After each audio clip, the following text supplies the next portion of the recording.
ఏడాదికి 2 లక్షల ఉద్యోగాలు ఇస్తా అని చెప్పేసి వచ్చిండు. యూత్ ని కాదు కదా, ప్రతి మహిళలకు 2500, రైతులకు 10,000, 12,000 కాదు 15,000 అన్నాడు. కళ్యాణ లక్ష్మిలో తులం బంగారం. ఇవన్నీ అనుకుంటా ఇప్పుడు ఈ రోజు యూత్ ను మోసం చేసిండు. 20,000 పోలీసు ఉద్యోగాలు ఉంటే 5,000 ఇస్తా అని చెప్తున్నాడు. 1 ఇయర్ కు 2 లక్షల ఉద్యోగాలు ఇస్తా అని చెప్పేసి రాహుల్ గాంధీ అనే పొట్టోడు, సోనియా ఆమె పేరు ప్రియాంక గాంధీ, వీళ్ళందరూ వచ్చి కళ్ళముల్లి మాటలు చెప్పేసి వాళ్ళని మోసం చేసి ఇంకెన్ని రోజులు. ఈ రోజు యూత్ తిరగబడితే వాళ్ళని ఎండ్రింగ్ సౌమ్ అని చెప్పేసి ఈ ముఖ్య అంటే వీళ్ళు ఉద్యోగాలు అడిగితే ఎండ్రింగ్ దావమంటాడు ఒక ముఖ్యమంత్రి. అమ్మ అది న్యాయమేనా? అంటే నువ్వు చెయ్యలేని పనులు చేస్తున్నావు కాబట్టి, ఏదైతే ఇస్తలేవు కాబట్టి నువ్వు ఎండ్రింగ్ తాగినావు. మొన్న రాజ్ కుమార్ అనేటోడు చచ్చిపోయాడు, సైకో ఒకడు. ముగ్గురిని పిల్లలను ముగ్గురిని చంపేసిండు చూడు. అట్లా నువ్వు పచ్చ పొలాలలో చావకు, ఎండిపోయిన పొలాలలో చావు. ఎట్లయినా నీ దాంట్లో యూరియా ఇయ్యకుండా ఎండిపోయిన పొలాలని ఆ ఎండిపోయిన దాంట్లో పోయి చావు. అంటే ప్రభుత్వం మారినాక కూడా ఇప్పుడు ఇంతవరకు నిరుద్యోగులకు ఇంతవరకు భవిష్యత్తు అనేది కార్యాచరణ ఎటువంటి కాలేదు. అంటే మీ ప్రభుత్వం ఉన్నప్పుడు కూడా లోటుపాట్లు జరిగినాయి కాబట్టి వాళ్ళకి నిరుద్యోగులు మళ్ళీ కాంగ్రెస్ ప్రభుత్వాన్ని కోరి తెచ్చుకున్నారు. మరి ఇప్పుడు కూడా అదే జరుగుతుంటే నిరుద్యోగుల పరిస్థితి ఎలా ఉంటది అసలు? ఇప్పుడు కూడా అంటే వాళ్ళు నేను అదే చెప్తున్నా కదమ్మా, మనము కొత్తగా తెలంగాణ వచ్చిన తర్వాత 2014 లో వచ్చింది. అప్పుడు మనం కరువు కాటకాలలో ఉన్నాం. అప్పుడు ఈ పొట్టోల్లాగా అన్ని బిర్యానీ లాగా పెట్టినట్టు లేకుండా ఇప్పుడు ఇంక చేతిలో బిర్యానీ పెట్టి ఇచ్చినాము. బాపు కేసీఆర్ బంగారు తెలంగాణ చేసి ఈ పొట్టోనికి ఇచ్చిండు. కాబట్టి ఈ రోజు తెలంగాణలో ఏమని చెప్పేసి వచ్చిండు వాడు, నేను 2 లక్షలు ఇస్తా అని చెప్పేసిండు. అప్పుడు బాపు నీళ్లు చూసిండు, నిధులు చూసిండు, నియామకాలు చూసిండు. కొత్త సంసారం ఉండే, కరువు కాటకాలలో ఉండే తెలంగాణ. అప్పుడు ప్రజలు అనేది, యూత్ అనేది అప్పుడు కూడా మేము ఉద్యోగాలు ఇచ్చుకున్నాం. వీళ్ళలాగా చెప్పుకోలేదు. ఆశా వర్కర్లకు ఇచ్చిండ్రు, టీచర్లకు ఇచ్చిండ్రు, ఉద్యోగులకు ఇచ్చిండ్రు. ప్రతి ఒక్కరికి ఇచ్చిన తర్వాత కూడా మేము చెప్పుకోలేదు. వీడేమో స్టేడియంలో మేము బాపు కేసీఆర్ నోటిఫికేషన్ ఇచ్చిన తర్వాత December 9 అంటారు కదా, బతుకమ్మ చీరలు మేము ఎట్లిచ్చినామో అట్లా కవర్రాలు ఇచ్చిండంట. అది ఏమీ లేదు, అంత మోసం.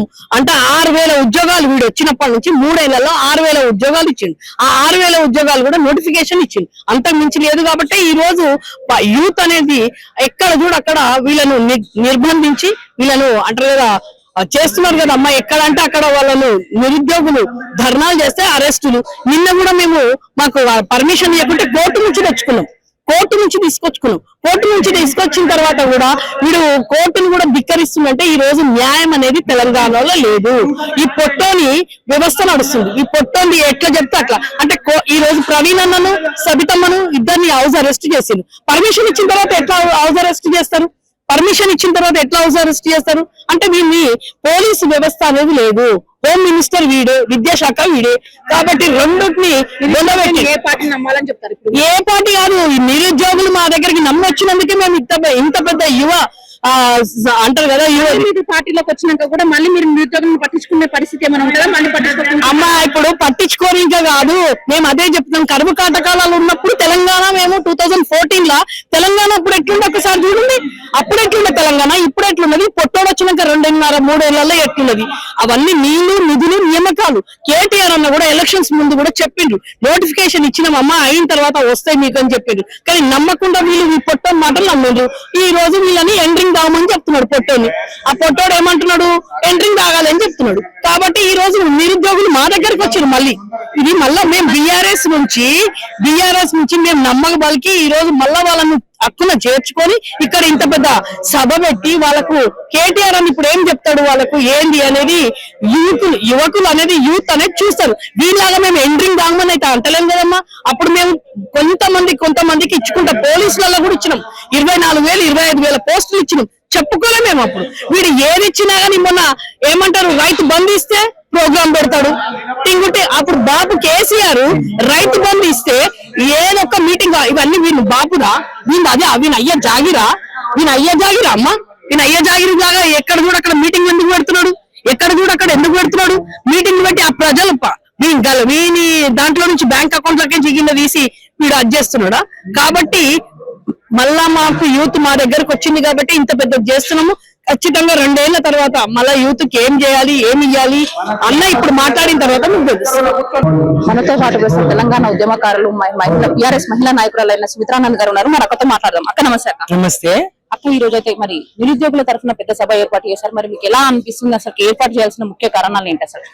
చెల్లె వాళ్ళ రాష్ట్రంలో పరిస్థితిని చూస్తా ఉంటే అన్ని వర్గాల ప్రజలను, వ్యవసాయదారులను, మహిళలను, జనాభాలో సగమైన మహిళలను, కడుపు కన్నం పెట్టే అన్నదాతలను, అన్ని ఉద్యోగులను, రిటైర్డ్ ఉద్యోగులను, విద్యార్థులను అందరినీ మోసగిస్తున్నట్టే నిరుద్యోగ యువతను కూడా మోసగించవచ్చు అనుకుని వాళ్ళకి ఇచ్చినటువంటి మాటలు తప్పి, ఆడినటువంటి మాట తప్పి అబద్ధాల కాంగ్రెస్, వంచకారి కాంగ్రెస్, మోసకారి కాంగ్రెస్ ఇవాళ నిరుద్యోగ యువతను మోసగిస్తా ఉన్నారు. 2 లక్షల ఉద్యోగాలు ఏడాదిలో భర్తీ చేస్తాం. డిసెంబర్ 9 నుంచి డిసెంబర్ 9 వరకు డేట్లు కూడా చెప్పి, రేవంత్ రెడ్డి గారు నాడు డేట్లు కూడా చెప్పి మాట ఇచ్చినటువంటి విషయం అందరికీ తెలుసు. ఏమైంది? 7 సంవత్సరాలు కూడా గడిచిపోబోతున్నాయి. ఏడాదికి 2 లక్షలు అంటే ఈ పాటికి కనీసం ఒక 5 లక్షల ఉద్యోగాలు ఇచ్చి ఉండాలి. కానీ మొదటి సంవత్సరం ఇస్తానన్న 2 లక్షల ఉద్యోగాలే ఇంతవరకు ఇవ్వలేదు. మొదటి సంవత్సరం ఇస్తానన్న 2 లక్షల ఉద్యోగాలే ఇంతవరకు, అందులో ఒక 20% కూడా ఇవ్వలేదు. కేవలం 20,000 ఉద్యోగాలు కూడా భర్తీ చేయలేని అసమర్థ విఫల పాలన కాంగ్రెస్ నడుస్తాం. ఇవాళ నిరుద్యోగులు బాధపడతా ఉన్నారు. 20,000 కానిస్టేబుల్ ఉద్యోగాలు ఖాళీ ఉంటే 5,000 ఉద్యోగాలకు నోటిఫికేషన్ అట. మెగా డిఎస్సి అన్నారు, అడ్రస్సే లేదు. ఏం జరుగుతా ఉంది? పాలన ఎట్లా ఉన్నది? మరి రాష్ట్రం ఎందుకు సాధించుకున్నాం? నీళ్లు, నిధులు, నియామకాలనే ప్రధాన ట్యాగ్ లైన్. ఎస్, బీఆర్ఎస్ గా నియామకాల్లో 1,65,000 పైసలకు ప్రభుత్వ ఉద్యోగాలు, 10 లక్షల వరకు ఐటీ రంగంలో గాని ఇతర ప్రైవేట్ రంగాల్లో గాని ఉద్యోగాల కల్పన బీఆర్ఎస్ గా మేము చేయగలిగినాం. మీరేం మాట ఇచ్చిండ్రు? మేము ఇంకా రాష్ట్రపతి ఉత్తర్వులు తేవడానికి 2 సంవత్సరాలు పట్టింది కేసీఆర్ గారు. ఆ రాష్ట్రపతి ఉత్తర్వుల కారణంగా ఏదైతే మా కొలువులు మాకు కావాలని ఉద్యమం చేసినామో ఆ కొలువులు 95% తెలంగాణ బిడ్డలకి దక్కేటట్టుగా రాష్ట్రపతి ఉత్తర్వులు తీసుకురాగలిగింది కేసీఆర్ గారు. అలాగే 1,65,000 ఉద్యోగాలు ఇవ్వగలిగారు. కరోనా లాంటి కష్టకాలము, కొత్త రాష్ట్రము అయినా సరే ఉద్యోగ కల్పన చేయగలిగినాం. మరి మేము ఏడాదిలోనే ఇస్తామని కాంగ్రెస్ నమ్మబలికింది, నిరుద్యోగులను మోసగించింది. జాబ్ క్యాలెండర్ అన్నది ఏ పరీక్ష ఎప్పుడు ఉంటది, ఏ రిజల్ట్ ఎప్పుడు ఉంటది, ఏ నోటిఫికేషన్ ఎప్పుడు వస్తుంది, మేము పక్కాగా జాబ్ క్యాలెండర్ రిలీజ్ చేస్తామని నాడు ఉత్త జాబ్ క్యాలెండర్ మీడియాకు లీక్ చేసి మీడియాకి ఇచ్చి వాళ్ళ మోసగిస్తాం.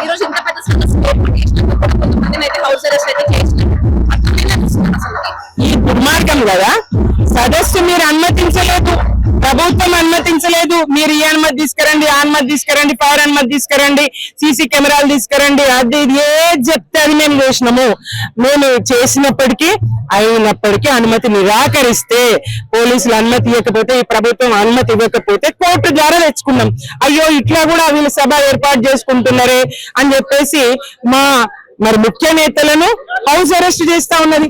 మా సబితా ఇంద్రారెడ్డి గారు మాజీ మంత్రివర్యులు, ఆమెను హౌస్ అరెస్ట్ చేసిండ్రు. మరి మా రిటైర్డ్ ఐపీఎస్ అధికారి, మా party general secretary RS Praveen గారు, ఆయన హౌస్ అరెస్ట్ చేసిండ్రు. ఇట్లా అనేక మంది నేతలను హౌస్ అరెస్ట్ చేస్తూ వేలాదిగా తరలి వస్తున్నటువంటి విద్యార్థులను ఎక్కడికక్కడ అడ్డుకుంటూ ఈ సదస్సును సక్సెస్ కాకుండా చూడాలని కంకణం కట్టుకొని మరీ పనిచేస్తా ఉన్నది ఈ దుష్ట కాంగ్రెస్.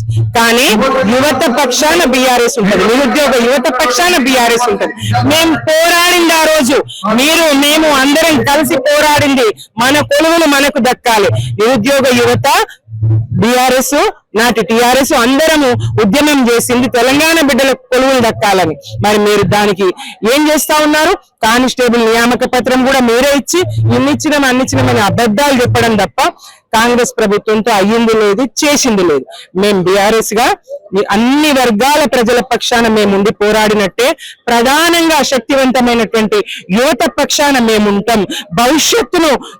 దేశ భవిష్యత్తును, రాష్ట్ర భవిష్యత్తును ఒక నిర్మాణాత్మక రీతిలో నిలబెట్టగలిగే శక్తి కలిగినటువంటి నిరుద్యోగ యువత పక్షాన వాళ్ళు ఉద్యోగాలు సాధిస్తే రాష్ట్రం అభివృద్ధి జరుగుతుంది కదా, అన్ని రంగాల అభివృద్ధి జరుగుతాయి కదా. మరి వాళ్ళ పక్షాన తప్పకుండా రాష్ట్ర అభివృద్ధి కోసం, తెలంగాణ కోసం, నిరుద్యోగుల కోసం బీఆర్ఎస్ ఉంటది. వాళ్ళ వెన్నంటి ఉండి పోరాడు. వాళ్ళ కాంగ్రెస్ ప్రభుత్వంలో గుండెల్లో రైలు పరిగెడుతున్నాయి అని చెప్పొచ్చు. ఇలా ఈ నిరుద్యోగ సభ చూస్తుంటే లక్షలాది మంది నిరుద్యోగులు తరలి వస్తుంటే ఇలా రేవంత్ రెడ్డికి గుండాయే పరిస్థితి ఉంది. ఎందుకంటే ఎందుకంటే పిసిసి అధ్యక్షుడిగా ఉన్నప్పుడు ఏవైతే అబద్ధపు హామీలు చెప్పిండో, జాబ్ క్యాలెండర్ అన్నాడో, యూత్ డిక్లరేషన్ అన్నాడో, అవన్నీ కూడా అబద్ధాలని తేలిపోయినాయి. అవన్నీ నీటి మూటలే. ఏదైతే తెలంగాణ రాష్ట్రం నీళ్లు, నిధులు, నియామకాలు అన్న నినాదంతోనే సిద్ధించింది. మరి నీళ్ల మాట దేవుడు, అసలు నీళ్లు రాక రైతన్నలు ఉరుగోసుకునే పరిస్థితి ఉంది. మన నిధులన్నీ ఢిల్లీకి మూటగట్టే ప్రయత్నంలో ఉన్నాయి. ఇక నియామకాలంటే అడిగే పరిస్థితి లేదు. ఇవాళ లక్షలాది మంది నిరుద్యోగులు వచ్చిందంటే ఈ నియామకాలు ఏ రకంగా ఉన్నాయో మనం అర్థం చేసుకోవచ్చు. అన్ని అబద్ధాలే. కేసీఆర్ గారు ఇచ్చిన ఉద్యోగాలు ఆయన ఖాతాలో వేసుకుందామని ప్రయత్నించినా కూడా నిరుద్యోగులు తిప్పికొట్టిరు. ఏదైతే జాబ్ క్యాలెండర్ అధికారంలోకి రాగానే 2 లక్షల ఉద్యోగాలు అన్నాడు, ఒక్క ఉద్యోగం కూడా భర్తీ చేయని పరిస్థితి. తెలంగాణ రాష్ట్రం నుంచి నలుమూలల నిరుద్యోగులు తరలి వచ్చిందంటే అర్థం చేసుకోవాలి పరిస్థితి ఎంత దయనీయంగా ఉంది. భారత భవిష్యత్తుకు పునాది వేసిన ఈ నిరుద్యోగులు ఈ రోజు రాష్ట్రంలో ఇంత నిరుద్యోగం పెరిగిపోయిందంటే మరి రేవంత్ రెడ్డి ఏం చేస్తున్నాడు, కాంగ్రెస్ ప్రభుత్వం ఏం చేస్తుంది? ఎంతసేపు వాళ్ళ సీట్లు కాపాడుకోవాలి, వాళ్ళ ప్రభుత్వాన్ని నిలబెట్టుకోవాలన్న ఆరాటంలో ఉన్నారు కానీ ఈ నిరుద్యోగులు వాళ్ళ ప్రభుత్వాన్ని నిలబెట్టే ఆలోచనలు ఉన్నారని అర్థం చేసుకోలేకపోతున్నారు. కాబట్టి తెలంగాణ రాష్ట్రం మళ్ళీ కేసీఆర్ కోసం చూస్తుంది. కేసీఆర్ గారి హయాంలో ఎంత సుభిక్షంగా ఉండే తెలంగాణ అని మళ్ళీ ఒకసారి గుర్తు చేసుకునే పరిస్థితిని చూస్తా ఉన్నాం. ఇవాళ ఈ మీటింగ్ సరూర్ నగర్ మొత్తం నిరుద్యోగులతో దద్దరిల్లిపోతుంది. ఇవాళ కాంగ్రెస్ ప్రభుత్వానికి, రేవంత్ రెడ్డికి చెంపపెట్టుగా మారబోతుంది అనేది వాస్తవం. యూత్ డిక్లరేషన్ కాంగ్రెస్ ప్రభుత్వం ఏర్పాటు చేసింది. మళ్ళీ ఈ రోజు ఇక్కడ నుంచి మళ్ళీ మీరు కూడా సభ ఏర్పాటు చేయడానికి గల ముఖ్య ఉద్దేశం ఏంటి అసలు? యూత్ డిక్లరేషన్ ఏ ప్రాంతంలో అయిందో అదే నిరుద్యోగులు ఓటేసి గెలిపించిందో సేమ్ అదే పిల్లలు మళ్ళీ ఇక్కడికి రావడం జరిగింది. బీఆర్ఎస్ పార్టీ ఆధ్వర్యంలో పెద్ద ఎత్తున ఆయన అబద్ధపు హామీలను ఎండబెట్టడానికి ఏవైతే చెప్పి గద్దెకెక్కిండో, పిసిసిగా ఉన్నప్పుడు ఏవైతే హామీలు ఇచ్చిండో, ముఖ్యమంత్రి అయ్యాక అవన్నీ తొంగలో నొక్కిండు. కాబట్టి నిరుద్యోగులకు ఇవాళ ఎక్కడ లేని ఆక్రోశం వచ్చింది. డెఫినెట్ గా నిరుద్యోగుల చేతిలో కాంగ్రెస్, ఈ బస్మాసుల కాంగ్రెస్ ను బొంద పెట్టడానికి నిరుద్యోగులు అదే ఎవరైతే గెలిపించిందో వాళ్ళ బొంద పెట్టడానికి సిద్ధంగా ఉన్నారు. అంటే మార్నింగ్ నుంచి చూసినట్టయితే కొంతమంది ఇప్పుడు ఎమ్మెల్యే సత్యేంద్ర రెడ్డి గారిని కానీ ఆర్ఎస్ ప్రవీణ్ కుమార్ గారిని కానీ హౌస్ అరెస్ట్ చేయడం అయితే జరిగింది. ఎలా చూస్తున్నారు అక్క దాన్ని? ఎందుకండి మరి ఈ మాత్రం స్వేచ్ఛ లేని ప్రభుత్వాలు ఎందుకు? ఇవాళ వాళ్ళని హౌస్ అరెస్ట్ చేసిందంటే వాళ్ళ భయం అక్కడే స్టార్ట్ అయింది. వాళ్ళ గోతులు వాళ్ళే తవ్వుకుంటున్నారు. ఇలా బీఆర్ఎస్ ఆధ్వర్యంలో ఇంత పెద్ద ఎత్తున జరుగుతున్న ఈ సభను వాళ్ళ గుండెల్లో రైళ్లు పరిగెడుతున్నాయి. వాళ్ళంతా భయభ్రాంతులకు గురవుతుంది. మా ప్రభుత్వం కూలిపోయిపోతుందనే సంకేతం వాళ్ళకి వచ్చింది. కాబట్టి ఇవాళ మా నాయకులను హౌస్ అరెస్ట్ చేస్తున్నారు. ఇంత పెద్ద ఎత్తున స్వచ్ఛందంగా మేము వస్తుంటే మా పోస్టర్లు, కండువాలు చూసి కూడా కాలేజీ మానేసి పిల్లలు వస్తున్నారు. ఎందుకంటే వాళ్ళ ఇళ్లలో వాళ్ళ అన్నదమ్ములను చూస్తున్నారు, వాళ్ళ అక్క చెల్లెళ్ళని చూస్తున్నారు, నిరుద్యోగంతో వాళ్ళు ఎంత గోసపడుతున్నారో చూస్తున్నారు. అవన్నీ చూసి స్వచ్ఛందంగా పిల్లలు వస్తున్నారు. మా నాయకులను అరెస్ట్ చేస్తుందమ్మా, మా నాయకులను గృహ నిర్బంధం చేసినా కూడా విద్యార్థులు వస్తున్నారు. చాలాగా ఈ విద్యార్థులను వాళ్ళని బొందబెట్టేది. రేపు డెఫినెట్ గా రానున్న రోజుల్లో కేసీఆర్ గారి నాయకత్వాన్ని డెఫినెట్ గా లక్షలాది ఉద్యోగాలు వస్తాయని భావిస్తున్నారు. మళ్ళా కేసీఆర్ గారికే పట్టం కడతారు. ఇవాళ చూసుకున్నట్లయితే మీ ఏదైతే మీటింగ్ చూస్తున్నారో దాదాపు కొన్ని లక్షల మంది జనాలు, యువత ఇక్కడ అందరు కూడా ఉన్నారు. వాళ్ళందరూ కూడా ఇవాళ ఇక్కడికి రావడానికి రీజన్ బాధతోటి. ఇవాళ తెలంగాణ యువత మొత్తం కూడా అందరు కూడా బాధపడుతున్నారు. జాబ్ నోటిఫికేషన్స్ ఇస్తాము, ఎన్నో ఉద్యోగాలు ఇస్తాము, కొన్ని లక్షల ఉద్యోగాలు ఇస్తామని చెప్పిన రేవంత్ రెడ్డి ఇవాళ మంచిగా సెద్దరు కప్పుకొని నిద్రపోతున్నాడు ఇంట్లో.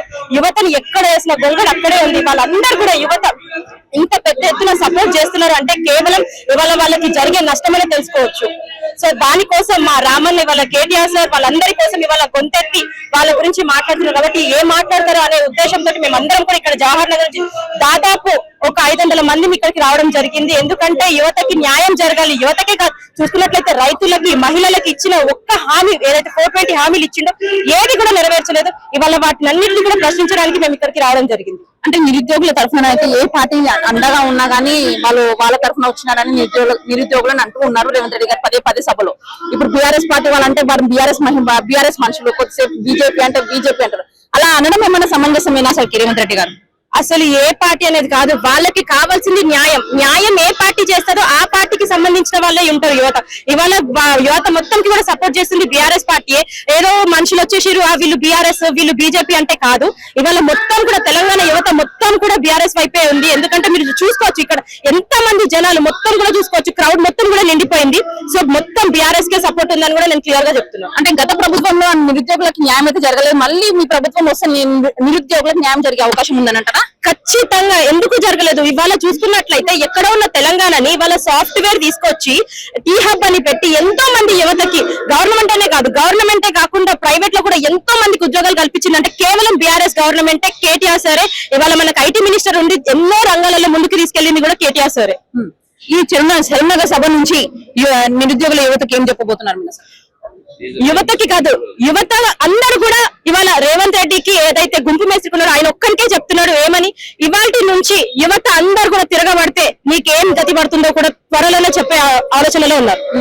సీఎం రేవంత్ రెడ్డి గారికి సభ స్టార్ట్ కాగానే కూడా ఈ రోజు అయితే మరి ఎక్కడక్కడ కొంచెం ఎమ్మెల్యే గారిని కానీ ఆర్ఎస్ ప్రవీణ్ కుమార్ గారిని కానీ అయితే హౌస్ అరెస్ట్ చేశారు. పర్మిషన్ వచ్చినాక కూడా హౌస్ అరెస్ట్ చేయడం గల కారణం ఏంటి అసలు? అక్కడే మనం చూసుకోవచ్చు కదా, ఓటమిని ఒప్పుకుంటున్నాడు. ఎక్కడ ఏది సక్సెస్ అయిపోతుందో మీటింగ్, ఎక్కడ అందరు కూడా మాట్లాడతారో సక్సెస్ అయిపోతుందనే భయంతో ఇవాళ అందరినీ కూడా హౌస్ అరెస్ట్ చేస్తున్నారు. వాస్తవానికి జవహర్ నగర్ లో కూడా మా అందరి కోసం కూడా హౌస్ అరెస్ట్ చేయడానికి వస్తే మేము పొద్దున్నే బయలుదేరి మొత్తం అందరం కూడా పెద్ద ఎత్తున ర్యాలీగా రావడం జరిగింది. సో దానికి భయపడి పోలీసులు కూడా ఒక అడుగు వెనకాల చేశారు. ఈ హౌస్ అరెస్ట్ ని మానుకోవాలని చెప్తున్నాను. దమ్ము ఉంటే, ధైర్యం ఉంటే మీరు యువతకు ఉద్యోగాలు ఇవ్వండి, యువతకి న్యాయం చేయండి, అప్పుడు మీరు ఏంటో చూపియండి. కానీ ఇలా హౌస్ అరెస్ట్ చేసి మా గొంతు ఎత్తేయాలంటే మాత్రం అది కుదరదు. ఇది క్లియర్ గా చెప్తున్నాను. చివరిగా ప్రభుత్వానికి ఏం చెప్పబోతున్నారు? ఒక్కటి చెప్తున్నాను, ప్రభుత్వం అనేది ఇంకా లేదు. వచ్చే ఎలక్షన్స్ లో గట్టి గుణపాఠం చెప్తారు. నువ్వు ఇచ్చిన హామీలతోటి మోసపోయిన వాళ్ళందరూ కూడా ఇవాళ నీకు సరైన గుణపాఠం తెలియజేస్తారని ఈ మీడియా ద్వారా తెలియజేస్తున్నారు. ఈ రోజు సదస్సు చెప్పాలంటే రేవంత్ రెడ్డి గుయ్యం అనేటట్టు జరుగుతుంది. ఈ రోజు గాంధీ భవన్ బీటలు వాడుతుంది, గల్లీ నుంచి ఢిల్లీ వరకు వినిపిస్తుంది. ఎందుకంటే నిరుద్యోగులు ఎప్పుడెప్పుడు ప్రశ్నించాలా, ఎప్పుడెప్పుడు మా గొంతు వినిపించాలా అనేది ఎదురు చూస్తున్నారు. కానీ కొంతమంది పోలీసు వాళ్ళు రేవంత్ రెడ్డి సమక్షంలో మొత్తం హాస్టల్స్ లో గానీ మా నాయకులను గానీ హౌస్ అరెస్ట్ చేసుకుంటూ బయటకు రాని ఎప్పుడు చేస్తున్నారు. అయినా ఈ సభ సక్సెస్ఫుల్ గా జరుగుతుంది. రేవంత్ రెడ్డికి చెప్తున్నాం కదా, నీకు బుద్ధి జ్ఞానం ఉంటే నువ్వు ఎందుకు అరెస్టులు చేస్తున్నావు, ఎందుకు విద్యార్థులను నాపుతున్నావు, ఎందుకు మా నాయకులు నాపుతున్నావు? నువ్వు నిజంగా నోటిఫికేషన్లు ఇస్తే 2 లక్షల నోటిఫికేషన్లు ఇస్తాని యువ డిక్లరేషన్ కింద దొంగ హామీలకి ఇచ్చి గద్దెకెక్కినావు. కానీ ఈ రోజు సిగ్గు లేకుండా ఎటువంటివి ఈ రోజు ఉద్యోగ అవకాశాలు ఇవ్వకుండా నిరుద్యోగులను బాధ పెట్టుకుంటూ దిల్సునార్లలో చిరు వ్యాపారాలు చేసుకుంటూ బతుకుతున్నారు. పోస్ట్ గ్రాడ్యుయేషన్స్ ఈ రోజు టీచర్లు చేసిన వాళ్ళు, ఈ రోజు ఎస్ఐ నోటిఫికేషన్లు వచ్చిన వాళ్ళు, వాళ్ళందరూ పెద్ద పెద్ద చదువులు చదువుకుంటూ ఈ రోజు చిన్న వ్యాపారాలు చేసుకొని బతకాల్సిన పరిస్థితి వచ్చింది. అయినా సిగ్గులేదు రేవంత్ రెడ్డికి. ఎందుకంటే నోటిఫికేషన్లు ఎందుకు ఇస్తారు? నీకు ఏ భయం లేకపోతే ఈ రోజు సభను ఎందుకు అంటుకుంటున్నావు అని అది అడుగుతున్నాను. నిన్నటి నుంచి పర్మిషన్ ఇవ్వలేదు, కోర్టు పర్మిషన్ ఇస్తా గానీ మేము సభ చేసుకునే పరిస్థితి లేదు. కానీ కావాలని రేవంత్ రెడ్డి తన ఉనికి ఎక్కడ కోల్పోతానో, తన గవర్నమెంట్ ఎక్కడ పడిపోతుందో, నిరుద్యోగుల వల్ల మా గవర్నమెంట్ చెడ్డ పేరు వస్తుంది అని చెప్పేసి ఈ రోజు భయంతోనే మాది పక్కకు పెట్టాలని చూసిండు. మా బీఆర్ఎస్ పార్టీ ఈ రోజు సభ నిర్వహిస్తుంటే కావాలని మా నాయకులను అడ్డుకుంటున్నాడు. మరి నిరుద్యోగులకి ఈ రోజు మరి కేటీఆర్ గారు ఏం హామీ ఇవ్వబోతున్నారు అన్న? ఖచ్చితంగా హామీ ఇస్తాము. ఏమని హామీ ఇస్తామంటే రేవంత్ రెడ్డి నోటిఫికేషన్ చేసిన దాకా మేము హామీ ఇస్తాము. వాళ్ళ తరఫున మేము నిరుద్యోగులకు అండగా నిలబడతాము. అండగా నిలబెట్టి వాళ్ళకు నోటిఫికేషన్లు ఇచ్చి ఉద్యోగ అవకాశాలు కల్పించిన దాకా పోరాడుతూనే ఉంటాము. ఖచ్చితంగా మేము అదే హామీ ఇస్తాము. మా గవర్నమెంట్ వచ్చినప్పుడు వీడు చేయని పనులని మేము రేవంత్ రెడ్డి చేయని పనులని మేము చేస్తాము. అంటే మీ ప్రభుత్వంలో జరిగిన అన్యాయం వల్లని మళ్ళీ ఈ నిరుద్యోగులు అందరూ కలిసి కాంగ్రెస్ ప్రభుత్వాన్ని తెచ్చుకున్నారు. మళ్ళీ కూడా మీ పార్టీని నమ్మే అవకాశం ఉందని కదా నేనేమంటానంటే, ఇప్పుడు ఖచ్చితంగా నిరుద్యోగులకు ఒక విషయం తెలవాలి. నిరుద్యోగులకు మా గవర్నమెంట్ లో నోటిఫికేషన్ పడి కనీసం కొన్ని ఉద్యోగాలన్నీ వచ్చినాయి. కానీ ఈయన గవర్నమెంట్ లో ఏమొచ్చినాయి? మా నోటిఫికేషన్లోనే ఆయన మన భర్తీ చేసిండు. అంతేగాని ప్రత్యేకమైన నోటిఫికేషన్లు ఏమి ఇవ్వలేదు రేవంత్ రెడ్డి. ఇప్పుడు నిరుద్యోగులు అదే గమనించాలి. మా గవర్నమెంట్ లో ఉన్నప్పుడు ప్రజలు ఎంతవరకు బాగుపడ్డారు, రైతులు బాగుపడ్డారు, విద్యార్థులు బాగుపడ్డారు, ఫీజు రియంబర్మెంట్లు వచ్చినాయి. ఇప్పుడు ఫీజు రియంబర్మెంట్లు లేవు, ఉద్యోగాలు లేవు, ఏం లేవు. ఇది నిరుద్యోగులు కనుక్కున్నారు. మేము చెప్తున్నా కదా, ఊకతంపుడు ఉపన్యాసాల లాగా ప్రియాంక గాంధీ రేవంత్ రెడ్డి వచ్చి ఇష్టం వచ్చినట్టుగా ఈ రోజు ఆ రోజు చేసి హామీలు ఇచ్చిండ్రు, దొంగ హామీలు ఇచ్చి గద్దెకెక్కిండ్రు. ఇప్పుడు అది వాళ్ళకి అర్థమయ్యి వాళ్ళు మళ్ళీ వచ్చి ధర్నా చేసి క్వశ్చన్ చేయడానికి వస్తున్నారు విద్యార్థులు, ఈ రోజు నిరుద్యోగులు.